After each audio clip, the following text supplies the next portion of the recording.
మన ప్రభువును ప్రియరక్షకుడునైన యేసుక్రీస్తు శక్తిగల నామములో మీ అందరికీ శుభములు. ప్రియమైన దేవుని బిడ్డలారా, మీరు ఎలా ఉన్నారు?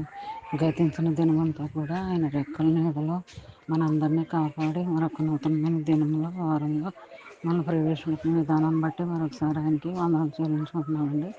ఈ దినం దేవుడు మనకిస్తున్న వాగ్దానము కీర్తన గ్రంథము 20 అధ్యాయం 1-2 వచనాలు. ఆపత్కాలమందు యెహోవా నీకు ఉత్తరం ఇచ్చిన గాక, పరిశుద్ధ స్థలంలో నుండి ఆయన నీకు సహాయం చేయను గాక.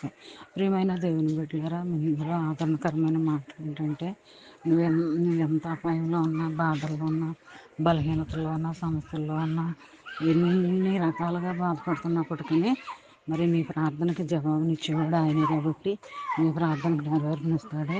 నీ ప్రార్థనలో మరి నీ ప్రార్థనకు ఆయన కాపుదలు ఇచ్చి ముందుకు నడిపిస్తాడు.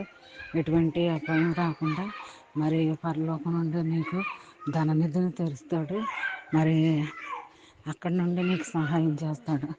మరి అలా నమ్మడం, నమ్మి విశ్వసించడం మరి మానవులంగా మన కర్తవ్యం అన్నమాట.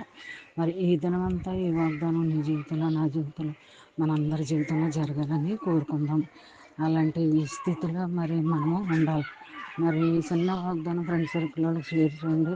అలా చేయడం వల్ల నువ్వు దీవించబడతావు, చదివిన వారు ఆశీర్వదించబడతారు.